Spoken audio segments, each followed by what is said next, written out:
What's happening, everybody? Welcome to episode 26 of the Big Shred Podcast. I am John Matos. Thanks for hanging out with us on a Saturday evening. Have a super sick show for you tonight. So I have my good buddy John Abernathy of Wastewalker, ex-conducting from the grave, hanging out with us. Per usual, drop some questions in the chat. We've got, some cool shit in the works as far as Abiotic is going. So the record is in mixing right now. Super stoked. Again, really kind of stressing about hitting some deadlines to get this shit out in the fall. But that's the goal. So, barring any more Corona bullshit, that's what we're shooting for. We got masks, again, still available. So if you'd like to support, we're going to be donating 50% of the proceeds of our masks. Let me see if I still have the image. Yes, I do. So this is showing, the image is showing COVID relief, but we're actually donating 50% to Black Lives Matter and the ACLU. So definitely head over to our indie merch page, pick up a mask. I've got one. They're comfortable as hell. And they're reversible too, which I think is pretty cool. So it's got the logo on the front, and then our human beings are disgusting creatures thing on the reverse side. All right, sweet. So aside from that kind of stuff, just some general questions for all you guys. What kind of content do you want to see surrounding the new Abiotic record? So let me know, drop some comments, or if you're listening to this later and the record's already out, too bad. But definitely let me know what you're looking for in regards to content. So we're getting ready to put some shit together. Obviously, we're going to do the playthroughs and we're going to do all that cool shit. We're considering doing like a doc style, like what it was like to track a record during the pandemic. So I think that might be something that folks might be down with and cool with getting some insight on. It was a giant pain in the ass trying to track this album. Some of us in Massachusetts, some of us in California, some of us in Florida. So it was a good time though. And we've got a lot of guests on the album as well. And they're going to be hopefully doing some participating in that doc. So, and per usual as well, drop your questions in the comments for our guest tonight. So without further ado, I'm going to go ahead and bring my homie on, John Abernathy. John, what's happening, dude? Hey, what's up? Not Thanks much, for having man. me. Yeah, absolutely. Happy to have you, and happy that we were able to get everything up and running. I know we were having, but on both our ends, a little bit of I see technical my stretchy face now. technical Hilarious. difficulties. I told you it's gonna Oh be a man, little bit yeah. stretchy. We made it happen though. So I'm such a boomer. I can't figure out technology. disclaimer, I don't know. everybody. I was flustered to begin with. I was saying earlier, I was trying to find my phone tripod so I don't have to hold this fucking thing the whole time, and then I couldn't find that. I'm like almost positive my little baby boy fucking took it and wandered off because he just grabs everything, like all the stuff in these little cubbies. Everything just takes it, puts this over here, that over there. It's freaking ridiculous. I was already flustered trying to find that, and I think I drank an energy drink today too, which I never drink those fucking things, and I just for some reason was craving one because I just wanted to play video games, and y'all hyped up, and then fucking next thing I know, I'm like, fuck, why won't this thing auto rotate? Why won't it auto rotate? I know I need to hold it. I'm holding it sideways, but it won't fucking auto rotate. And I'm sitting here, I'm sweating. I'm like, why am I sweating? I'm just sitting here. Oh my god, I think I'm gonna have a fucking heart attack. Oh yeah, energy drinks. Whatever. I just got a stupid stretchy face, make my already fat face look fatter. Fuck it. Energy drinks will do that shit to you. So you're just don't go full chat on us right now. Punch a hole through a fucking wall. Yeah, fucking Kyle it up. Yeah. No, but Extreme. disclaimer, John does not look how he looks right now normally because he's a little stretched. He's actually a thin, very handsome man. So I don't know about that. We got some quarantine homies. has not been kind to me. I've been putting on the weight, man. I'm the fattest I've ever been right now. Actually, I'm a poster child of skinny fat. Yeah, me too, man. And yeah, I was gonna ask you obviously how quarantine's been treating you, and yeah, for me, I started strong with like trying to exercise at home and shit, and it crashed and burned very, very I'm early. So such a gym person. If I'm gonna work out when I get in my workout kicks, I have to go to the gym because my yeah, home is like my little like laziness sanctuary, and it's on the exactly. third floor too. So it's like I already feel like I worked out just walking up to the front door. I get in and I just kick my work boots off, and I'm like, I'm done. I'm hopping in the shower. I'm getting in basketball shorts and Yep. fucking a tank top, and I'm just gonna lay on the couch and fucking drink beer and watch TV with my wife. Like I have an elliptical sitting here. Oh, And I think I've used it all of 5 times. My wife used it like twice. yep. She's the one that wanted it. We got it with the tax money, but yeah, it's getting like no use. Yeah, I Yeah. need to definitely get back in the gym, if anything. But yeah, no, I eat fast food all day at work, fucking drink beer, and just pack on the weight. That dad life. Yeah, I mean, I know a lot of people that are aspiring to to live that life, man. So they're trying to be in that comfy spot with a good family and being able to Oh yeah, just enjoy that, man. So I'm happy for you, man. We've known each other for thank a you, long man. time, and I've obviously been following your musical journey, and aside from music, it's awesome to see that you've got your family going, you stayed on your hustle, you know what I mean, and you're just a outside of being a fucking awesome guitar player, you're a role model in that vein as well, man. Thank you, man. Yeah, I just try to do what you're supposed to do. You have kids, you go, all right, well, let's not tour anymore. Let's not be a fucking bum living in a van for $100 a night for the whole band to split, aka it just goes in the gas tank. Right, exactly. And my full-time job, get hella overtime, pay these bills, feed these kids, and it's great. Honestly, I'm gonna be 35 this year. It kind of blows my mind. In a couple of weeks, actually, July 31st, I'll be Oh, no 35. shit. It's Well, like I'm half dead. Like I pretty much did all throughout my 20s, just living in a van. 200 shows a year with Conducting from the Grave, and I'm like, fuck. I look back now, I'm like, that was awesome. It was a great time, but I can't imagine doing that at this age now. Even yeah. if I didn't have kids, I'm just like, oh my god, like sleeping in Walmart parking lots and all that. Like, I would do it again in a heartbeat. Don't get me wrong. Like, if Yeah. Wastewalker, if the money was there, I would go out on tour with Wastewalker all day. But it would have to make sense. Like there's a certain amount of money you need to make to like be away from your kids. It's like I don't know, Absolutely, they grow up man. so fast. Like they grow up insanely fast. Like I feel like if I went on like a 45-date tour like I used to, I'd come back and like my son wouldn't even be the same person. I'm like, how'd you grow so fucking much? In a month and a half. What the hell? It's Yeah, wild. dude. I mean, so happy early birthday. That's fucking awesome. In case we don't talk, I'll be sure to hit you up. But also, you look fantastic for 30, almost 35. So not It's just because I just shaved my head. I let the hair Louis CK thing going on. Nice big looking. cul-de-sac rocking. But yeah, man. I mean, regardless, like if it you aren't doing 45-day tours and 200 shows a year, like you got to do that shit, right? Like you got to really experience it. You got to play Yeah. all over the country with some of the biggest Yeah, and bands doing it, man. So honestly, because there's so many musicians out there that never get to like even dip their toe anywhere near that deep. They're like, oh, we opened for like so and so one time, and that's as far as we went, and we right. wanted to do more. People wanted to tour, they wanted to get the experience. And yeah, I'm glad. I cherish all those memories. I love all the conducting dudes. I haven't really seen them except for my drummer Greg. I see him every now and then, but I haven't really seen those guys in a while. Need to reach out to them, just hang out. Yeah, It's like man. you get hanging out nowadays is kind of like you're not supposed to do that, but Oh even yeah, before right, this, right. That's right. it's still it's been years have gone by, and I just I get so caught up in the family life and just working. It's like all I do is work, come home, Yeah, eat dinner, go to bed, lather, rinse, repeat.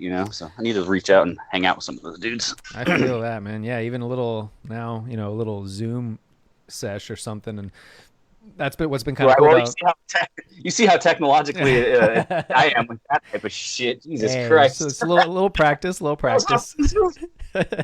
We'll be stretchy headed fucking boomers together.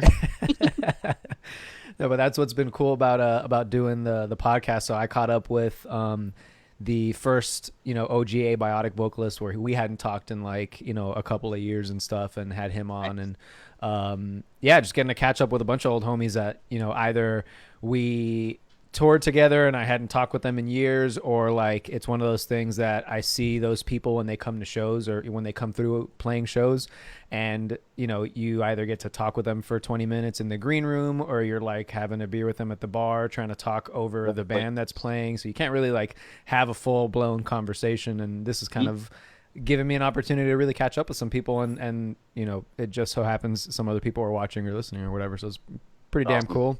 But yeah, you know, it was always a great party was New England Metal and Hardcore Fest because it's like every band you had toured with in the last like 2-3 years is all on the fest, and you're just like walking around the parking lot, going from stage to stage. It's like, hey, after the Burial Dudes, what's up? Hey, Carnifex, what's up? Fucking all the homies, you know. Yeah, it's like good times. Such a good show, and yeah, I'm living like 15-20 minutes away from the Palladium now. That's right. You're in Massachusetts now. That's right, because we met in Florida. Yeah, met back in Florida. So we were just talking about it, but we met in 2009. I want to say it was either that or 10, maybe. I want to say it was the Artery Metal tour, right, with Impending Doom and Carnifex. It might have been 2009. I think you're right. Fucking over a decade ago now. Yeah, because I've you know, my wife and I just had our 10-year anniversary together, not married, but together, and I met you guys before her and I got together. So it had to have been 2009. So yeah, it was Carnifex, Impending Doom. Who else was on that? It was you guys, Carnifex, Miss May Miss May. Wow. And I think what's funny is Molotov Solution actually was the first band of the 5. I think we were second, but they did a tour with them after that where they passed us because that band just like blew up like phenomenally. Blew the fuck up, dude. Yeah. But that was a crazy ass show, man. I don't know how much you remember of that show because obviously you've played like thousands of them now, I'm sure. But I remember that show like fucking it was yesterday because it was in this warehouse venue in Miami called the Dugout. And you know, barely had a stage. Maybe the stage was like a foot high that was made out of plywood that, you know, the owners of the warehouse, and it was like, this isn't really ringing a bell because that's every show. Yeah, right. But you'd think on a tour like, you know, Carnifex, Impending Doom and shit. So that's what was crazy as fuck, you know, for me. And then also the air conditioning in Miami in the summer broke in the venue. So I don't know if you remember that shit, but it was blazing hot with like 400 kids in this warehouse. I remember like being like borderline like heat stroke in that bitch, like, oh, for sure. And then I remember being right in the front, like right against the like whatever gate or whatever they had put in between the bands and the stage, and just getting squished up against that fucking gate and just being like right in front of you during your guys' set. And that was the first time I'd seen like somebody doing, you know, like sweep arpeggios and then doing like the windmill thing at the same time. I was like, oh, this guy is so sick. Back, you know, 40 pounds ago and about 3 feet of hair ago. Yeah, dude. Yeah, man. We all cutting our hair. You know, I kind of had to, the old male pattern baldness. No one likes to skull it unless you're fucking Devin Townsend. But yeah, no, I remember that.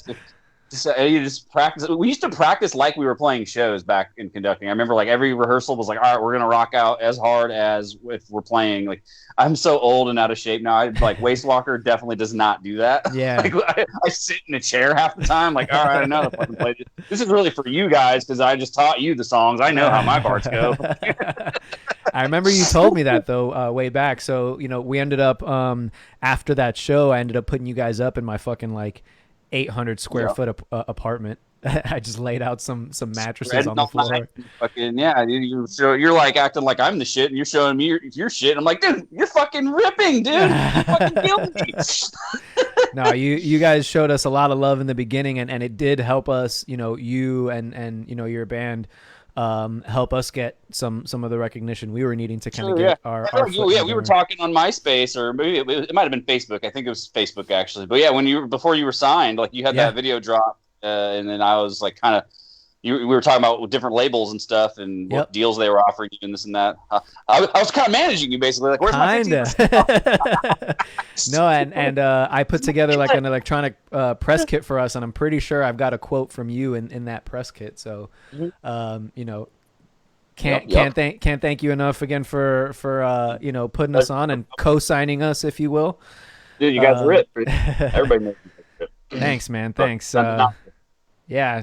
Took a little hiatus, and we're trying to get back on you know, with this new shit. And yeah, isn't that sucky though? Like you guys got back together, and like you're like, all right, hiatus is over, we're gonna start doing this shit, and then this fucking COVID shit hits. It's such bullshit. Yeah, man. Yeah, I mean, we kind of lucked out because we had planned on being in like recording mixing mode right now, like during the thick of it. It is kind of fucking up you know, our release date. Like we still want to release in the fall, but we were potentially like talking about maybe going to Europe during the release and like all kinds of shit. And, so none of that shit's happening. But even go over there now, right? Are we pretty much banned from the rest of the world? Oh yeah. No, the world's not fucking with us. Yeah, like you guys are doing such a bad job of like quarantining and keeping this shit fucking on lock. You guys can stay over there, all right? Like a good neighbor, stay over there. Yeah, legit.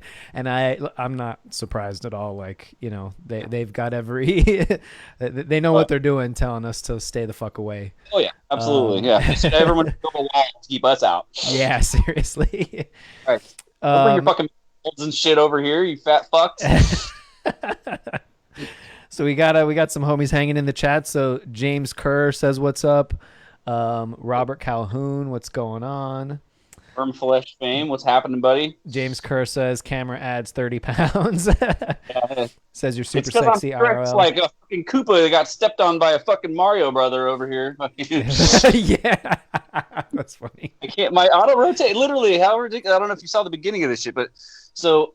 Literally, he has the same phone as me. He's showing me on his phone. Yeah, you just pull this pull down thing, and then you click auto rotate on. And I'm like, I do that, and my phone doesn't fucking have it. But it always auto rotates on every other thing ever. If I turn a YouTube video sideways, it does it. Fucking Pornhub, I fucking turn it sideways. It fucking, I'm jerking my dick. It's nice and fucking big and widescreen. And this fucking Skype thing, for some reason, I turn it sideways and nothing fucking happens. And I'm just like, what the fuck? I'm all sweating. I'm like, why the fuck isn't this working? Where's my tripod? This is ridiculous. Oh well, this is why I drink. To be fair, Skype is a fickle bitch. So, it could not be you. It could just be Skype. In the hot thing, like Zoom kind of just basically took Skype's spot. Like Skype should have been the company that was like killing it on this fucking video chat shit, but for some reason Zoom just came out like, nope, we're the motherfuckers. 100%. But the only thing is with the way that I run the stream, Zoom doesn't have the same features that Skype does, where I can like pull the conversation from Skype into the stream. So there's one other thing that works is like what gamers use to conversate, Discord. So Discord is pretty good with this, but I haven't set that shit up just yet. But so Skyping it, doing the thing. But so dude, with conducting, so you guys, when did that band like officially start?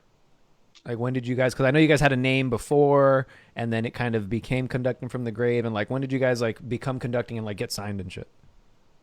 Conducting from the Grave started in 2003, I believe, right out of high school. Basically, I graduated in 2003.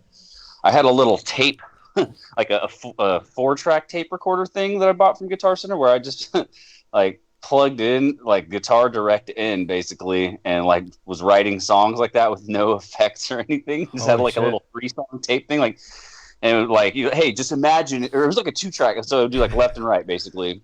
And it's like, hey, just imagine if these guitars were distorted, basically, and I'd give them to drummers. Like, hey, you want to play this? Like did it, whatever. But I ended up getting Greg on drums, and then I had this guy Chris Macros on vocals originally. What was the?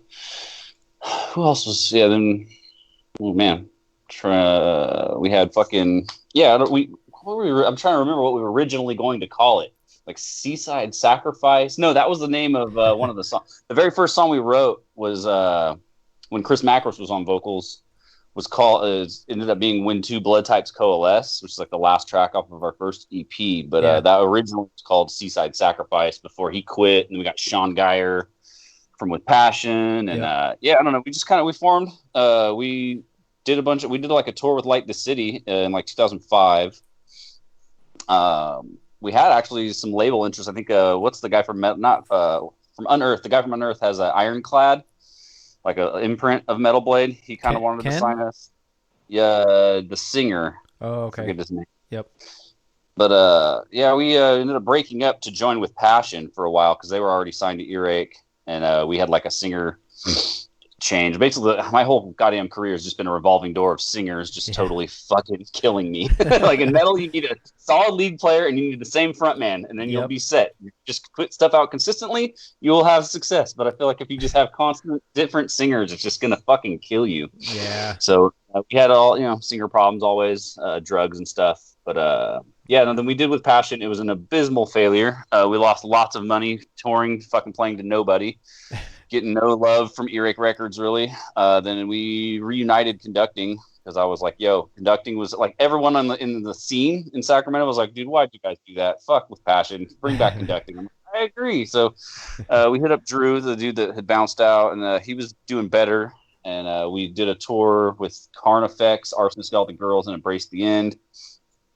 He ended up quitting the midway through the tour, flying home. Me and Steven, our bass player, did vocals and played bass and guitar to fucking finish the tour. God damn. Yeah. And then, I don't know, fucking, here we are. So you did, then you ended up getting signed by Sumerian. So when did you guys get signed by Sumerian? It was after we reunited, after With Passion had broken up, and we played like a final show. We started writing conducting material, had the original OG vocalist Drew, who's now in Wormflesh, and he's just a phenom. He's honestly the greatest fucking death metal frontman of all time, in my opinion.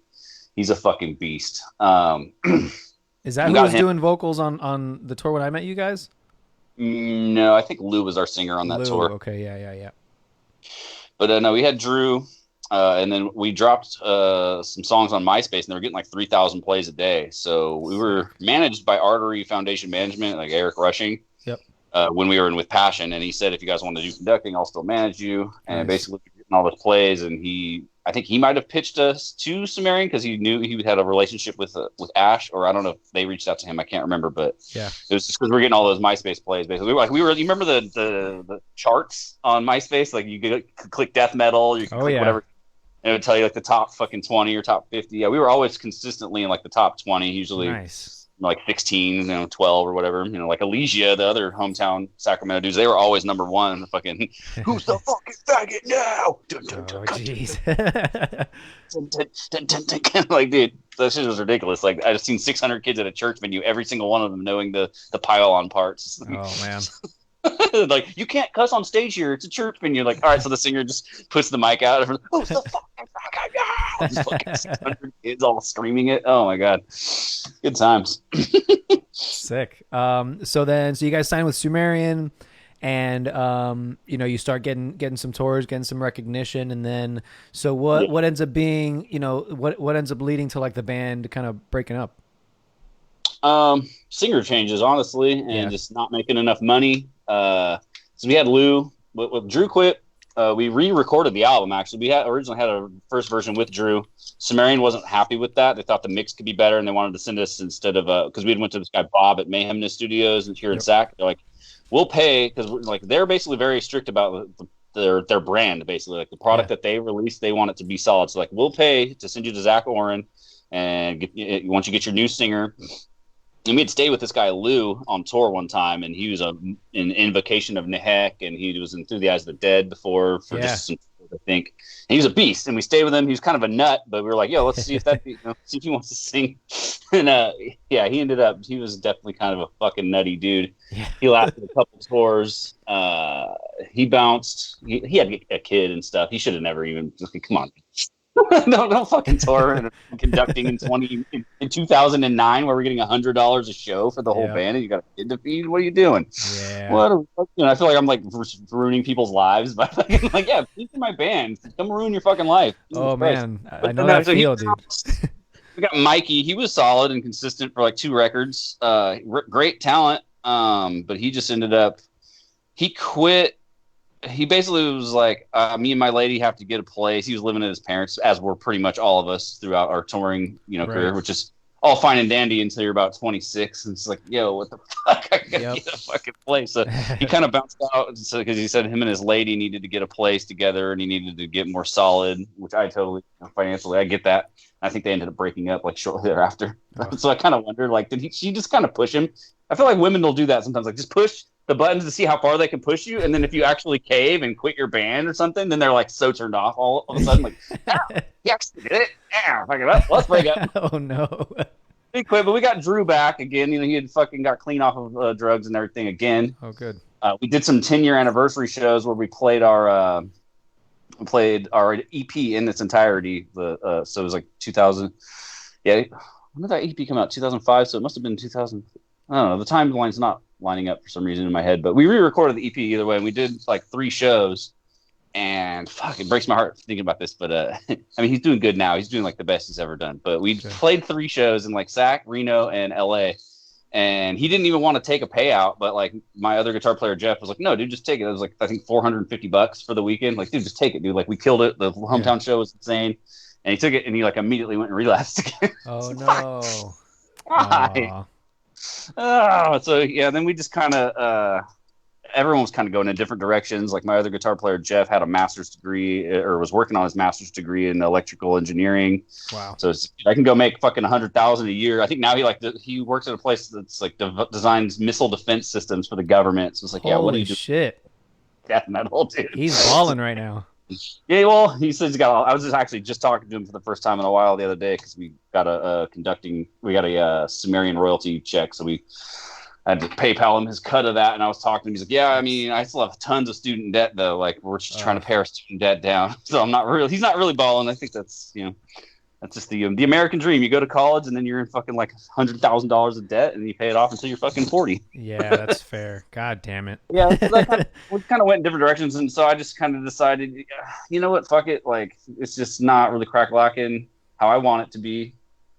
I wanted to start something fresh with just new players in general, and just kind of like, what's funny is like I wanted to be a full-time touring band again, so that was the original goal with Wastewalker. It's like, all right, let's just wrap up conducting, play some final shows, and then I'll start this new thing, hungry and fresh, with younger dudes that like really are serious about doing the shit. And it didn't exactly happen that way, because then I got with my lady. She had a couple kids already from her ex, so I got some stepsons, and now we had a baby of our own. And I'm just like, yeah, fuck touring. So it's almost like, yeah, fuck it, let's just get conducting back together and just be weekend warriors. Fuck, we might as well play a couple shows a year, fucking just for fun. Yeah, dude, why not? I've been thinking that for a while. I don't have a 6-string is the problem. Most of our shit was on 6-string. I like sold my 6-string to pay bills. I only have a 7-string. I mean, I can make it work, but yeah. You can make it work. So then Wastewalker was like right after conducting, like you had already planned it, like conducting's going to break up. I'm going to start this new band. Some of the songs were actually going to be conducting songs. Like 1 or 2 of the songs on Funeral Winds, I had like already been demoing out and sending to the conducting dudes. Like, hey, this, I think Hazmat Birth was going to be one. Oh shit. But it just got to the point where it was like, okay, well, fuck it. We're not doing shit. Everyone wants to do other things. We kind of had a talk where it's like, yeah, this is not, it's not crack-a-lackin'. Like I said, the money is there. Yeah. Like, I mean, fucking the only time we were ever even sort of financially successful was when we did our Kickstarter for our 3rd album. But I mean, that money went so fast. It's just like, you blink and you're like, oh, I'm broke again. Yep. Oh yeah. $1,000 for 10 years of fucking killing myself out here on the road, drinking and just going crazy, sleeping in a van, and just it's nuts. All the Taco Bell ever. Oh my god! I still eat way too much Taco Bell. That's like my go-to when I'm at work. Dude. I drive for a living, so like I'm always just like, I'll be driving to the Bay. I work for like a cell tower construction company, but like in the warehouse. So nice. I just pick up like radios and antennas, pipes, whatever type of shit from different warehouses. So I'll be just driving and I see that damn Taco Bell inside the highway. Like, oh, it is about lunchtime. Yeah. Pull up. Yo, be careful with the 5G, bro. I was giving everybody coronavirus. And the smart construction crews, they were saying they were working on like the side of a highway last week or 2 weeks ago, and people were just flipping them off and "fuck you" from the side of the highway. Shit, it's like, what the fuck? Come on, yeah, so much facepalm. Yeah, dude, like, god damn it, it's so frustrating that people are so fucking dumb. Yep, I agree. So killer. So so then Wastewalker, is born post conducting, and then you guys put out Funeral Winds in 2016, and then Lowborn out this year. So like I was telling you before too, I was checking out Lowborn. The tunes are fucking super sick, like shreddy. Like Cam's a homie, and he sounds fucking awesome on it. You toured with him when he was in Alter Beast, huh? Yep. Yeah. I love Cam. He's such a good dude. That's like my best. Yeah, he's a great dude. He's funny, and he's real opinionated. So it's fun to watch him get into it with folks. And so how do you feel about Lowborn? Like, did you guys track that on your own, and then Zach mixed it, or? Yeah. Nice. Except for the drums. Like we went to Zach for the drums because he's Okay. got the great at Sharkbite Studios. He's got the great like hardwood floor, like legit, Yeah. fucking $100,000 studio, or probably more than that, $1 million fucking studio. Yep. So the drums are all live with him there. Same with Funeral Winds. But as far as the guitars and bass, I track all that at home. Vocals on Funeral Winds, we did all the vocals ourselves. I had a SM7B, but I ended up selling that a couple years ago. So we ended up just going to our homie AJ at One Way Studios, and I should probably break that full off with another couple $100 actually, because I kept trying to give him more money, but he said he wanted to do it for free. But I'm like, dude, it ended up being such an uphill battle to get the vocals done. We had so many fucking sessions. I'm like, dude, I got to give you some more money. Yeah. Yeah. Shout out to AJ at One Way. That's the homie. He did the vocals, and then Zach mixed and mastered all of it. Killer, awesome. How do you feel about it? Where does it stack up against the other stuff you've personally released, and like against Funeral Winds? Oh, I know it's the cliche thing to say, is like, oh, it's the best thing I've ever released, but I really do feel that way. Like I think lyrically, like and just songwriting wise, and just the guitar, the technicality of the guitar work, and just the developing of my own like sound, I guess. Yeah. For lack of a better, like I've had people say that before. Like I can always tell when it's a John Abernathy like riff or like a lead or something. You have your own style, and I'm like that means a lot to me. Like I feel like that's definitely saying something this day and age when there's so many shredders out there. It's like I'm not trying to be the fastest or the most. I'm just trying to be me and sound like me. So yeah. I personally think Lowborn's the best thing I've ever put out. It's fucking gotten a lot of good reviews and stuff. So people seem to. I think people like it a lot better than Funeral Winds. I think Funeral Winds was a weird transitional thing where, like I said, some of the songs were going to be conducting from the Grave songs. Yeah. And so there's still almost too much of that flavor. Whereas now I have like my sound down where it's a little more death metal. That there's like more epic like ambiance and chords and stuff. And yeah, I think it's just I'm proud of it. I like it. Fuck it. It's in my car. I fucking bump it all the time. Honestly, sometimes I just put my own shit on. Like, fuck yeah, this. Even if no one's really buying this, fuck it, I like it. There you go, man. That's what's up. No, you gotta be proud of what you're doing, and like I said, I fucking love it. It shreds super hard, and I agree, and that's, as a guitar player myself too. That's I think like the highest compliment that you can get. It's like not that again you're the fastest, you're the most technical. It's like, oh, I hear this and I know it's you without knowing, and that's something that. You can sit and develop a technique. Like you can sit Eddie Van Halen and shit. Like you can tell Eddie Van Halen shredding because it's like, oh, it's very obviously Eddie Van Halen, that type of shit. Yeah, exactly. Yeah, you can sit and play to a metronome and work on your technique and all that shit. But finding your voice as a guitar player, as a musician, like that stuff, there's not a lot of like that's something that it's difficult to teach. Like how to find your own voice. Like I didn't even realize it or know this until like 4 years ago or so. I was in Wendy's and it was just playing that Michael Jackson song. Is it Beat It? I think it's Beat It. The Eddie Van Halen solo? I didn't realize. I was like just listening to the solo. It's like, fuck, this solo shreds so goddamn hard. It sounds like Eddie Van Halen. And I Googled it. I'm like, oh, this is Eddie Van Halen. Holy shit. That was me like in high school probably or something. I heard that and I was like, dude, who's playing on this? I looked it up and I was like, so fuck. And I tried to learn it and I was like, oh, never mind. Too good for me. I gotta buzz out the metronome. Like, bust out the metronome. So what are your favorite songs and like maybe some of your favorite solos on Lowborn? I think favorite song overall is probably Vengeance of the Lowborn, just because of the lyrics. Like I write most of the lyrics, like 98% of the lyrics for Wastewalker, and phrase them out and stuff. So you do patterns too? Yeah, I do the patterns and everything. I'll demo them out, and then Cameron will put his own flavor on it. He'll copy it, but he'll sometimes we'll go back and forth, or he'll be like, hey, what if I said this like that, or whatever, and then puts his own little spin on it. But I think I like that one the best just because of the storytelling aspect of it, where it's like it's about a guy that fucking his family. There's like nuclear bombs go off in the distance, and they're trying to rush to find like safety in a vault, but it's only like wealthy people are only allowed in the vault, and all the poor people are like locked outside. Oh shit! And then he fucking watches his family fucking like start puking, fucking dying or whatever, and then for some reason it doesn't kill him. Like they all boil fucking through their skin and die, and for some reason it turns him into a mutant. And he gets like fucking superpowers, and so he like rips the fucking vault door off and goes inside and fucking kills all the people. I don't know. Eat the rich. Eat the rich.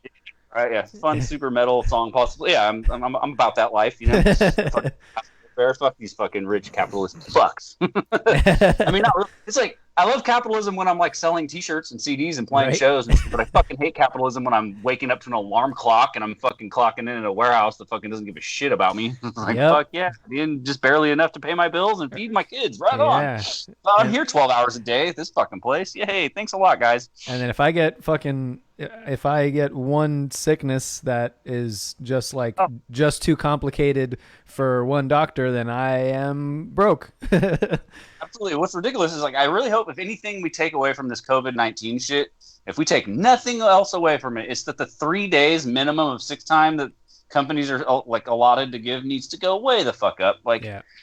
how many times has there been someone in your office, your warehouse, that's like puking or fucking sniffling and sneezing and coughing, and they're like, yeah, I already used my sick days, so I'm just Yep. going to be here infecting everyone else. It's like, yeah, look what happens. And that's how you. Do you want COVID? Do you want COVID? That's how you get COVID. Yeah, exactly. Come on. Like But, 3 days is ridiculous. You need 2 weeks of sick time minimum. I feel like Agreed. almost just for mental health days too. Some days like I just can't fucking do it, but I still do it anyways, and I'm just there like, kill me, fuck, dude. Yeah, no, agreed. Like, there's healthcare, that shit, like even, paid maternity leave and paternity leave and all that shit. There's we could go do a whole podcast on that, because there's got to be fucking like so many changes. But I was curious, going back to like the lyrics and the patterns and shit. So and we'll get into it too with Abernathy and your rise in hip hop. Nasty So do you, when you're writing and doing the vocal patterns and shit like that, do you have a kind of like rapper-esque approach to that kind of shit? Because I've been and especially on this new record, I participated in some of like the writing of the lyrics and some of the patterns and shit like that, and I've dabbled in that too, and I kind of almost do it from that kind of mindset, and like memorable rhythmic patterns, memorable like Tech Nine basically. Yeah. It's like you take like Artspire there's that Artspire lyric video where he talks about Tech Nine or like Ari the Rugged Man kind of influencing him, where he tries to make the patterns all match. That's the same thing I do. Like we got shit. What's the song on Immortal I Create on our first album? It's like, my soul is forever cold, I paid my weight in blood and gold. Yeah. I forget the next line, but it's like that same, each line has that flow of like, It's almost like just drum paradiddles or drum patterns where you're doing it with your syllables. And that's, I definitely apply that somewhat. Like obviously like Tech Nine is probably my favorite rapper of all time. So just basically applying that to metal and hoping that you have a singer with the lung capacity to do it live. Yeah. Speaking of singers with lung capacity, Cam just joined the stream. What's up, Cam? What's happening? Dope, dude. So then while you were doing Waste Walker, you got the itch to do some rap, and that's what kind of spawned Abernathy. Well, I think I was doing it before. I was doing it during conducting. I always rapped back in the day. Like even coming up, I liked rap before I even liked metal. Like I grew up listening to Brother Lynch, Bone Thugs, Snoop, Tupac, all that shit. Like it wasn't until like middle school my cousin got me into metal. But yeah, me and my brother would just like drunkenly freestyle in the garage and shit. And there's a couple times on tour where I would just rap freestyle these like bums like outside of like in Trenton, New Jersey. And they're like, I can rap, you got bars. And like I'm rap battling all the bands watching it's like fucking ridiculous. And like I'm like lightweight winning, even though I'm not a good freestyler, but it's just like for some reason I was just in the moment, just the right amount of fucking beer in me or whatever. There you go. And then I got FL Studio and started just fucking around making beats. And then that's when I started thinking like, damn, this is hella fun. And then I started I think the first time I actually wrote something serious was a song called Slaughter Survivor, because we were on that Slaughter Survivors tour. Yeah. And it was kind of honestly, it was kind of a diss at Sumerian, because I feel like they didn't do a lot for us. And I just was all caffeinated. I drank like 2 Monsters to drive all night during tour, and I just wrote some shit down on a paper. And I didn't even write it to a beat, but when I got home, I made a beat that fit to the like cadence of it. And then Nice. I had a shitty little this karaoke SingStar mic. Like I lived like in squalor in my 20s. Like I fucking we were so done broke, and just like I had this piece of shit fucking computer that wasn't even fast enough to be doing audio production at all, but somehow I was doing it with all this latency. It was just ridiculous. Nice. But I started just putting shit together, started investing money and getting like better microphones, and it became like a real hobby for me. Like, Yeah. because for the longest time in conducting, I was just like, fuck it, dude. Like, we're just gonna go to a fucking producer and spend hella money on studio time. And now I'm to the point where like I've learned it all, and I can just, instead of spending $6,000 of some label's money on a record, I can fucking record it myself, and then just make like 1,200 in fucking mixing and mastering. Right. Like I can now release profitable flops for the rest of my career. Like, it's not exactly going platinum, but hey, I only spent like 1,200 to make it. So Yeah, there you go. So your return on investment is, you're getting a little more return on investment. Exactly. Yeah, I don't got Profitable flops. I can't go to fucking Zach Oren at $45 an hour and be like, "Oops, I fucked that up. Oops, I fucked that up. Let me retract that. Let me retract that." No. That's what this is for. See this fucking ghetto ass setup of fucking. There you go. Hey, you got the KRKs, dude. Yeah, all I got is this 2-input fucking Focusrite, and it's all I need. I can do guitars and I can do vocals, and fucking it's good enough. Profitable flops. There's a bar in there somewhere. There is, yeah. Yeah. I haven't even written any raps in so long. Ever since I had my kid. It's been before I even had him. I think I got to the point where I was like, I can't half-ass two things. I can't half-ass Waste Walker and half-ass rap. Right. I got a whole ass one thing, and people actually buy Waste Walker shirts and Waste Walker CDs. Like, that actually makes me a little. It's like a little side hustle, Like, I still have to work a full-time job. I'm not exactly fucking making money, like a lot of money, but whereas Abernathy, it's like, it's hard to justify, like, to my wife or just whatever. And myself even, like, I got to go to the studio and spend fucking $80 with Diz to track this thing in his booth.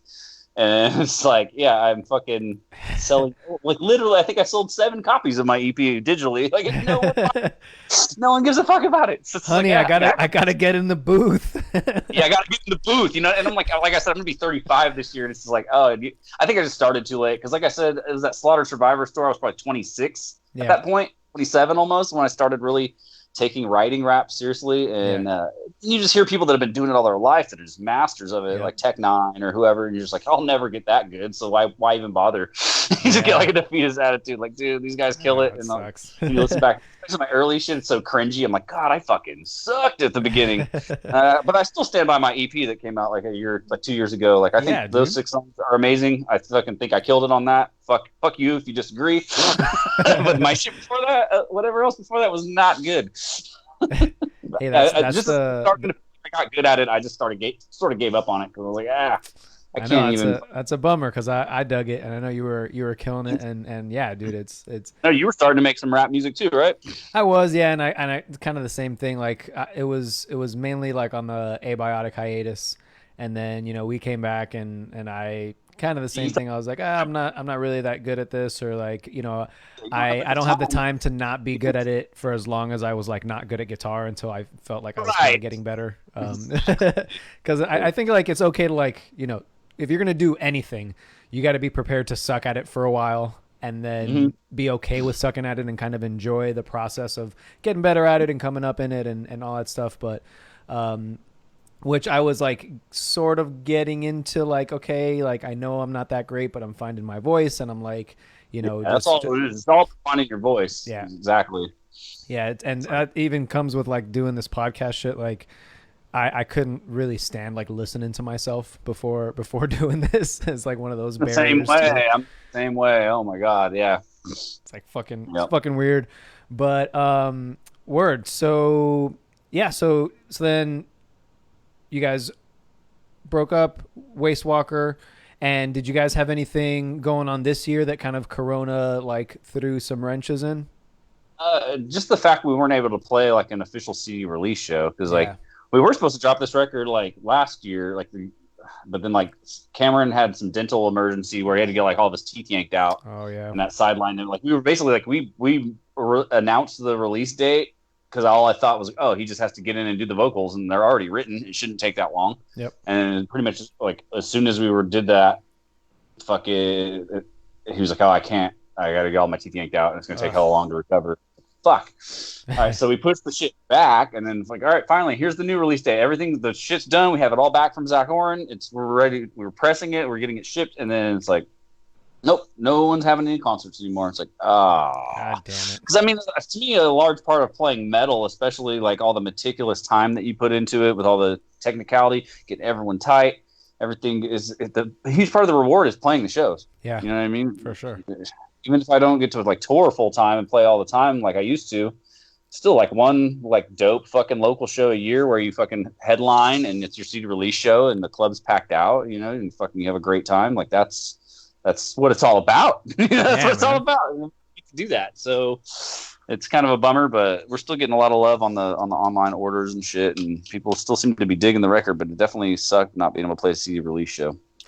Yeah, dude, it's a bummer, and you know, now not being able to play shows and shit, like you got to get really creative with how you engage with fans and how you get content out and like all that shit, and you end up like, I know you know it from doing like conducting and like doing Waste Walker. It's like, dude, you got to be a musician, you got to be an engineer, you got to be a graphic designer, you got to be a fucking video editor, you got to. That's the advice I give to anyone young trying to do this shit. I'm like, the writing the music is almost secondary. You gotta love making content. You gotta not like love making music. I mean, make music by all means. That's gonna be great. Make your great music. I'm sure it's great, but no one's gonna hear it if you're not into making content. And I've been trying to step up on that and find the free time to do that. But it's crazy just having 3 kids and like a wife and a full-time job where I work like 60 hours a week. I'm like, fuck. It's like anytime I find a second to just fucking, okay, shit.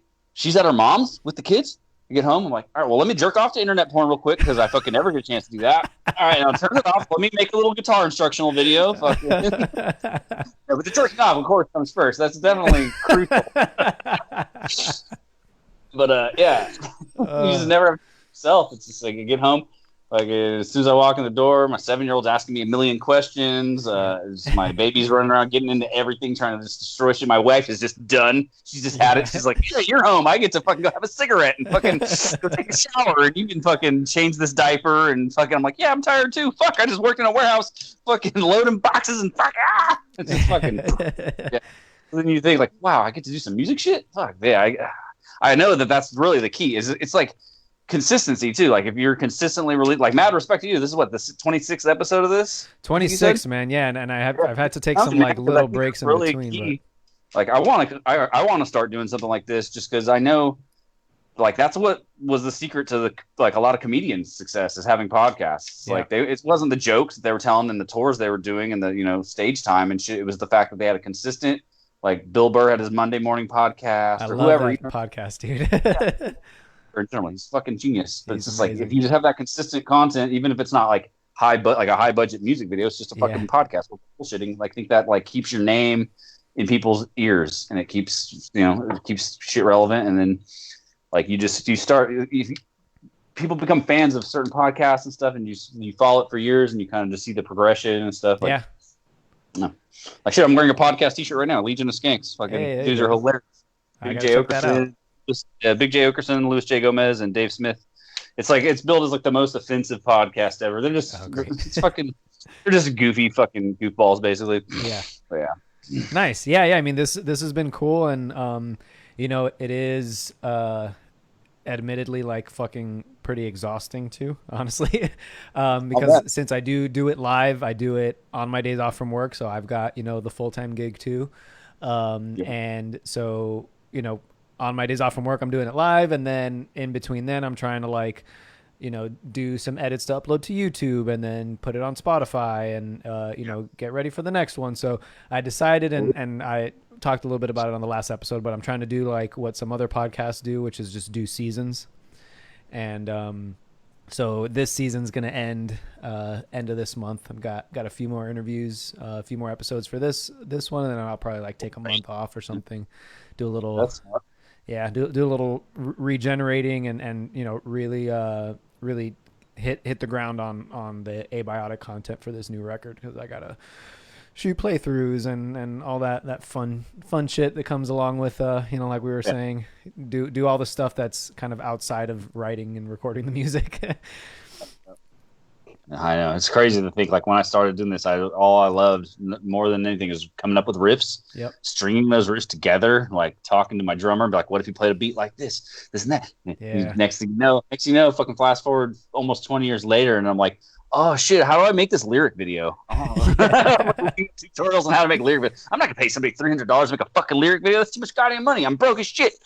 Like Homer Simpson said, he's like, oh, I have 3 kids and no money. Why couldn't I have no kids and 3 money? So like I'm over here. I've had this Adobe Premiere Pro $19.99 a month fucking membership thing where it takes $19.99 a month so I can have Premiere Pro, which is like, I don't know, a $600 program if you buy it outright. Word? I've had this shit for fucking ever, for like 3 years. Like and more I fucking, than the I could have fucking bought it, or I could have paid real professionals to make lyric videos that look fucking dope. Yeah. But instead, I just had this, and I finally was like, you know what? For Lowborn, I'm gonna make some lyric videos, and I fucking learned. And every lyric video that we dropped was all made by me. But it's just like, it's so time consuming.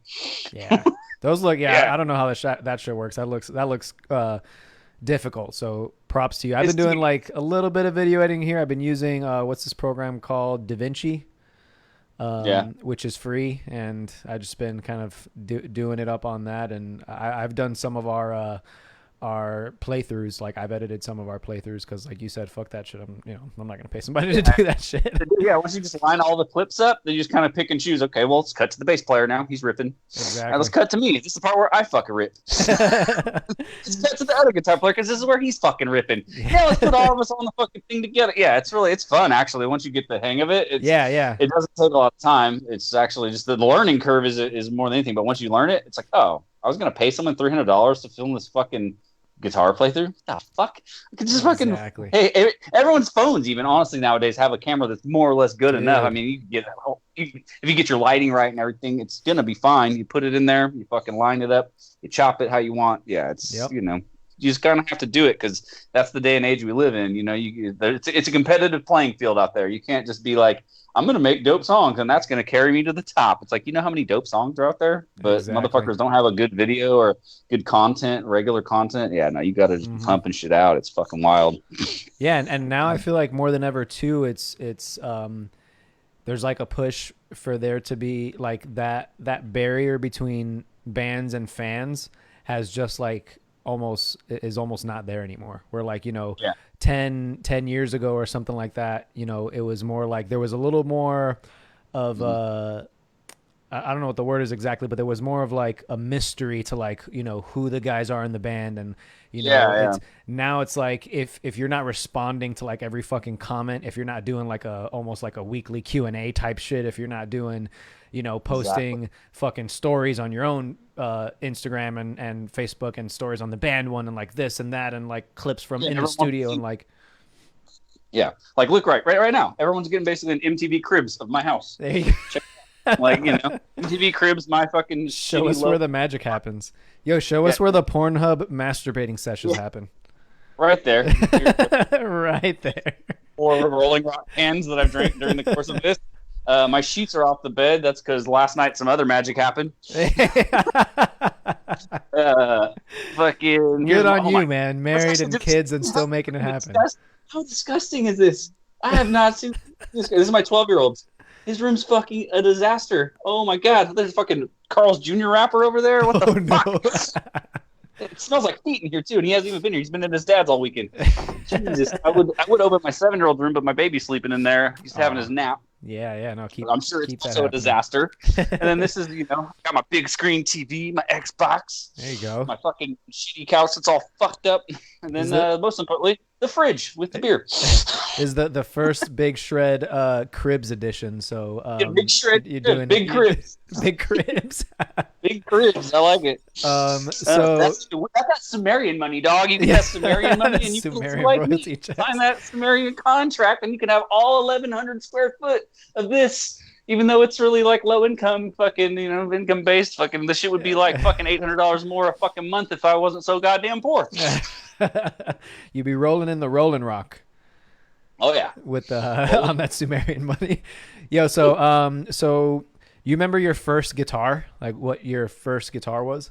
Yep, absolutely. Telecaster, Hamer Telecaster Slammer series, basically. Okay. It was a pawn shop. I wanted a guitar for Christmas. How old were you? It was 13, I want to say, or whatever 7th grade is, Christmas of 7th grade. Because I saw my older cousin, the guy that got me into metal, I saw him shredding a bunch of Pantera, Slayer, Metallica.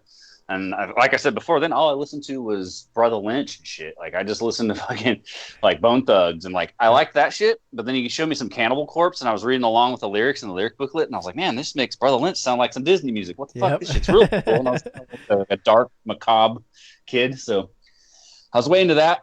I asked my parents. We weren't sure. We were really poor, like super fucking broke ass family from the ghettos of South Sac. So they were like, not sure. They didn't want to spend hella money. I mean, they didn't have hella money to spend on Christmas. So they just got it from a pawn shop with a little bass amp that came with it. But the day I got it, I learned the intro to One by Metallica by learning how to read tabs on my own. And they were like, "Oh shit, there might be something to this. He might have a long fucking long road ahead of him of fucking death metal fucking failures." Oh no. Hey. Yeah, some big wins in there, all right? Hey, just a little self-deprecating humor, you know? you got to do it. Yeah, we're on worst enemies. And you know what's funny is my mom, she's so like sentimental, like she still has that guitar at her house and she's like, I refuse to let you sell that guitar because that's your first guitar. Yeah. I wish I still had my first guitar. Yeah, I would actually be mad at myself if I had sold that guitar. Fucking, because that's what I learned. I had that for 5 years. That's like all throughout high school. I played a fucking Telecaster to learn all this metal on. That's sick, dude. Not a fucking metal. Then I graduated. I got a job at a 411 call center, and I bought that ESP Viper that I did all of conducting on, basically. Yeah. Viper 1000. I remember that. That's what you were shredding on when I saw you guys on that Viper. Yep. I missed that guitar. I actually sold that guitar like an idiot. Endorsed by Dean, and they're giving me and Jeff 3 free guitars a year. So I was like, well, fuck, I don't need this. I need to pay bills instead. Legit, 100%. So do you remember, or how soon later was your first show? I was in a band I joined a band called X, A Life Less Lived X. It was a straight edge hardcore band. Sick. They got me out of the whole, well, not out of it, but like they introduced me to like Poison the Well, nice, Bane, like punk rock hardcore bands and shit, Terror, that type of shit. I didn't know about that, so I never knew what hardcore into was. I was into Pantera, Metallica, Cannibal Corpse. I was a metal kid. Yeah. They showed me that shit, so I joined that band, and they had a show at Capitol Garage after I joined the band. And shout out to my friend Allie, too, by the way. She's the cousin of my high school girlfriend, Jill. She's the one who hooked me up with that band. Like, she was always booking shows at this little club coffee shop called Sweet Bean back in high school. She's like, she had aspirations to just be in the music industry, basically. Like, she actually she met Ash. When Ash was in Reflux, she had, like, Reflux stay at her house and shit, I think, like, back in the day. Sure. Yeah, so she ended up like, hey, these guys I know that are in this band need a guitar player, and we were in high school at the time, like fucking maybe I was like a sophomore, I think. Yeah, they were a little bit older than me. They're the only guys too, by the way. I know like Phil and Grant, the guys that were in that band. They're the only straight edge guys I know that are still straight edge to this day. Yeah, every person that claimed edge and put X's on their hands, they all sold out. Fuck, I did when I was in that band though. It kind of saved me because I was kind of like drinking and partying a lot as like a fucking 15-year-old kid, and I was like. And F's and shit in school, like I was being a little fuck up, but I joined that band and I found hardcore essentially. I was Xing up my hands, and actually I cleaned my act up for like 2 or 3 years, and I graduated high school. But then that band broke up. That's when I started conducting. And I remembered, I like metal more than hardcore. So and also beer. So beer, exactly. I'm gonna drink again. Exactly. Alcoholic piece of garbage that I am. There you go. That's sick though, man. So was that first show with them, like, were they already established and it was like a pretty good show and shit? Yeah. It was nuts. Yeah, it was great. It was the Capitol Garage probably holds like 80 people. I saw fucking like Norma Jean there one time way back in the day. It was like there was like a balcony thing. People were jumping off the balcony. Fucking yeah, it held about 80, 100 people maybe, and it was sold out. Nice. And that's actually how Eric Rushing from Artery Foundation or whatever, Artery Management at the time or whatever it was, but he ran the Boardwalk in Orangevale. Yeah. Played there, I'm sure. Yeah. Yeah, we saw each other. I gave you a green Abiotic shirt when we played. Yeah. You came out. I remember that. Yep. He ended up hearing that show had sold out, and so he asked if he heard that we brought the crowd too, because there was this band I remember they were called Gnosis with a G, like Gnosis. Yeah. They played first, and they were like some shitty butt rock, like wannabe fucking I don't know, like wannabe. It's so bad. Like it was a weird mixed bill, but like they didn't really bring anyone. No one cared. we played and we set that shit off. Like the people were moshing, hardcore dancing, whatever. Like it was popping off. Fuck yeah. It was crazy. And so he offered us the first national show I ever up for was Dead to Fall. Nice. So like Dead to Fall coming through, and yeah, Dead to Fall will always hold like a special place in my heart. Is like probably my favorite metalcore band. Like just being like 16 or 17 opening for them at the Boardwalk, like fucking with we were not a good band, by the way. The drummer we had was he could not stay in the pocket or stay to the like every time he did a goddamn drum fill, it would drive me nuts because I was like I could tell I'm the fucking guitar player, but is anyone else fucking noticing this? That every time he does a goddamn drum fill, he fucking is late or early coming back into the beat. Oh no! Me fucking me up. What the fuck is that? So you got fucking stuttering fucking Tourette's on the drums over here. I don't fucking know. It's just, now, like nowadays, since I'm like a consummate professional, I fucking play to click. It's all to click. I'll never play with a drummer that doesn't play to click live ever again. Fuck that. Agreed. Click, click, click all day. All day. And we still haven't done it because of the big ass investment, but I'd love to do in-ears at some point and just really do it big and do it right. But at the very least, have the drummer, and I remember, doing our first couple tours without a click. And it's just such a fucking night and day difference when you do get on it, and you can like you're not warming up in the back to the riff at to like putting a click on your phone like, okay, this is one of the harder riffs in the set, and I'm warming up to it, and awesome, I got it nailed. And then the drummer decided to have an energy drink that day, and he decided to play 10 BPM faster, and like, oh no, this riff is not going to go how I expected. Like I don't mean to sound like I'm digging on my on conducting drummer, because that's like my day one conducting from the Grey drummer. Love him to death, one of my fucking best friends. But God damn it. I see so many YouTube clips, and he would do that. He would drink. He's like, fuck, I shouldn't have had that monster before. We would talk about it afterwards. What the fuck was going on there, dude? I couldn't even play my solo because it was so fast. Yep. I watched clips of us on YouTube, like New England Metal and Hardcore Fest. There's like fucking 1,500 people there, and it's just like eternally gutted. It's like the album version's like the fucking video. Everybody's just like trying to jam and like looking back like, dude, slow down. I get that you're excited. It's a big crowd, but fuck. So what would you say like your favorite tour was, from back in the day? Anytime we did a tour with All Shall Perish was always insane. Probably the one we did with them in Cataclysm. Sick. Cataclysm headline, they were main support. It was a big old fucking full-on 6 Canada shows. Nice. 45-day run. That tour was nuts. I'd got sober before that tour, and like 3 weeks into it, I fucking fell off the wagon. So I think I was like really killing it during the tour, but then at the end of the tour, I was just like fucking party mode, fucking maniac, and like shit was just wild. Yeah. Just I don't know. For some reason, All Shall Perish's fans just like they were a good fit for us. Like we'd always sell a ton of merch. We'd always fucking like shit. There was times we were out selling Cataclysm. Fucking fuck those guys, by the way. They're kind of old dicks. Oh wait, did I say that on camera? There's old. I don't know. I don't like old curmudgeon-y fucking like entitled fucks. Oh, I've been here. It's like, yeah, I get it. You've been here a long time, but sorry that we're fucking selling more shit than you. Like they wouldn't let us use our lights because we had like our own fog and light show and shit, and like they shut us down on that because they're the headliner and we're not allowed to do that. Blah, blah, blah. I'm like, all right, well, whatever. We'll still fucking sell like $700 worth of merch in fucking North Carolina, and you guys will sell like fucking 200, and we'll fucking like there's a lot of like little internal politics when it comes to shit like that, what you can and can't do as a support artist, and like some bands and shit are like mad cool. Certain kind of shirt designs, like you can only have 2 shirt designs up because you're the opener. Like what the fuck? Yeah, you make the least amount of money. Also, we're gonna also limit you from making even more money. Also, you get less money for catering, even though you make the least amount of money. Bro, that's my whole goddamn career. It's just like, hey, I remember like when we did the tour when I was in with Passion, we did a tour with Nile, and Nile headlined. Shit. And then it was like Decapitated was the second band. We were the first band. Damn. Decapitated so cool. It was like, what was it? Decapitated Hypocrisy, I think, was main support, and Raging Speedhorn and Soylent Green were on it too.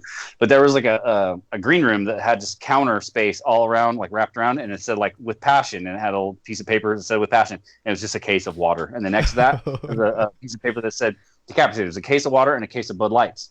And then like next to that, it's like Raging Speedhorn and Soylent Green. It was like water, beer, liquor, chips, dip. And next to that is like Hypocrisy, and then obviously Nile, like they got fucking all the shit, Yep. And so I just remember asking like, hey, Decapitated dude, the singer, I asked, it was like the third day of the tour, so I didn't really know anyone yet, but I asked the singer Decapitated, he's the guy that's still fucking in like a coma, I think, from the accident they got in. Fuck. But he was so cool. He was so fucking cool. I was like, hey man, do you mind if I have one of these Bud Lights? He's all, what do you mean? These are for everyone. I was like, well, no, it's got your guys' name. He's like, I don't give a fuck. Besides, there's no beer in here. It tastes like fucking Polish sprinkling water. Nice. Yeah, I'll take all your Bud Light then. If you don't want the Polish sprinkling water, fuck it. Yeah, dude. I want me some garbage light here.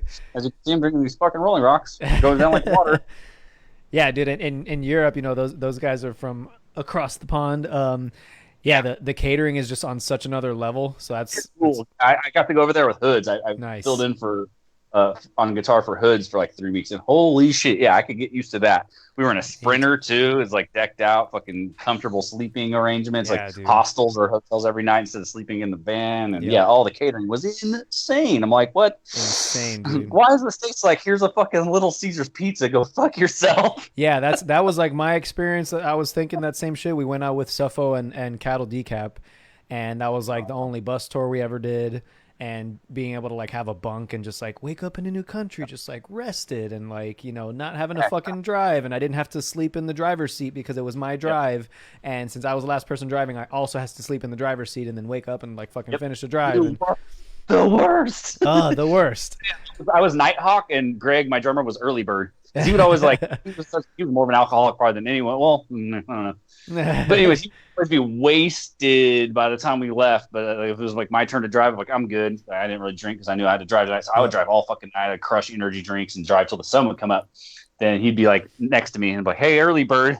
He's like, all right, I'm good. He'd go get some gas station coffee. Yep. And he'd finish the drive for like 3 or 4 hours. Yeah. Nighthawk and Early Bird. Yeah, man. But we came off a tour like Little Caesars, and then we showed up to one show. I don't even remember exactly where it was, but they had a kitchen in the venue specifically for bands to like make meals, and they had a fucking chef present the spread. Like, this is the salmon. I we worked on this salmon for 24 hours, and these are the desserts that we baked in house, and like I was just like fucking mind blown, dude. Fucking good living right here, man. Yeah, man. It's you get those little tiny tastes of like what it's like when you do it like right, and you're just like chasing that constantly, and then absolutely, yeah. So dude, before we wrap, what are you jamming right now? What are some new bands that some folks watching, listening can check out that you're into? That's a good question. To be completely honest, I almost exclusively listen to podcasts. Okay. I almost never listen to music these days. Word. Like, what podcasts are you listening to? Legion of Skanks. Are You Garbage is a new one that I've been listening to. It's like it's like they play like a 20 questions kind of thing with different comedians where they like try to figure out how they grew up. Like, did you have when you were growing up, did you have a refrigerator in your garage? What was in that? It's like little stuff like that. Kind of, that's garbage. That's that's a new one that just came out. That's pretty funny. Real Ass Podcast, a bunch of just Gas Digital Network crap. Music wise though, I'm trying to think. Music wise, what has been coming out that's been good? I have to pee so bad that I can't even think straight right now. Don't worry, I'm gonna let you rap. Yeah, I listen to a lot of rap too. That's the thing. Is like as far as when I go to listen to stuff, I'm usually lately, even though I don't know, metal wise, I listen to the classics still. Sometimes I just get in the mood and I'll just put on At the Gates or fucking Pantera. Oh, yeah. And the shit I grew up on. Shit, I just listened to Lamb of God, the 11th Hour last night. Oh, Holy nice. fucking shit, that's such a good song. Just like Yep. I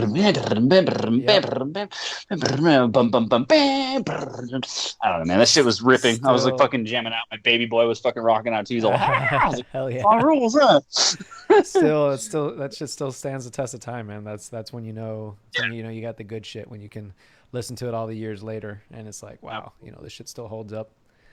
But dude, thank you fucking so much for coming on, man. I really appreciate it. It was great getting to catch up with you. I'm gonna send you some of the new abiotic stuff and see what you think. I'd love to get your opinion on it. Yeah, I'm excited. Hell yeah, I'm gonna bump that. Definitely gonna bump that. I feel like I'm gonna fucking think of a band I have been listening to like right after we get off this. Like, oh, why didn't I plug so and so or what? Oh, actually, Flub. Everyone should check out Oh Flub. yeah, I do listen. agreed. They're great. They're the homies. Flub rips. Alter Beast, they rip, of course. Yep. Yeah, this is a lot of cool bands from Sacramento that fucking definitely rip. So, I just listened to that I played like 3 times.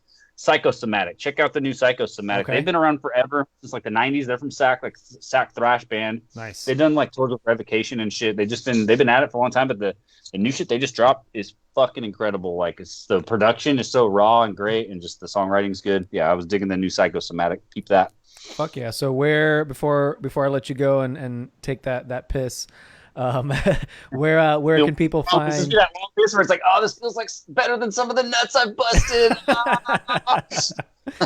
Where can people pick up Lowborn? Where can people find Wastewalker? Follow you guys. Do a little a little self promo. Yeah.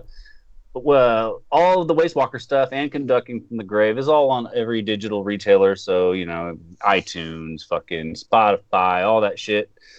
Anything, Google Play. It's all on all that. Get on there. And if you want to get physical copies, you can go to wastewalker.bigcartel.com. That's where all our merch is at. So, that's wastewalker.bigcartel.com.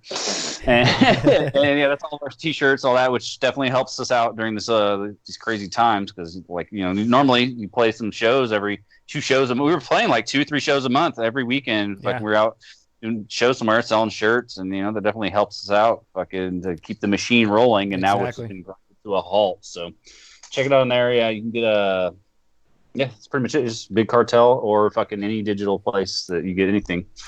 Word up. Well, everybody check out Wastewalker. Check out their new record, Lowborn. Check out the Abernasty EP. Fucking listen to John. Man, you want to be the 8th person to buy it? Maybe we'll hit double digits. I'm going double copper. I'm going fucking triple aluminum up in this bitch. Fucking Abernasty in the house. Profitable. We're dropping profitable flops in this bitch. So profitable flop all day. Dude, yeah. It was just a flop. I think I spent about $300 in studio time, and I definitely have not recouped 2 years later. So.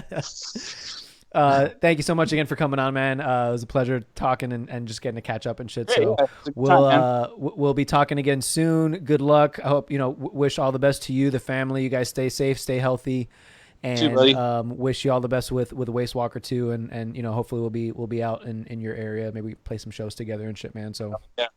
Be awesome, man. Hell yeah. Well, everybody, thank you so much for hanging out on the Big Shred podcast. Again, I'm John Matos. Got another episode coming up this Wednesday, and I'll be announcing the guest pretty soon.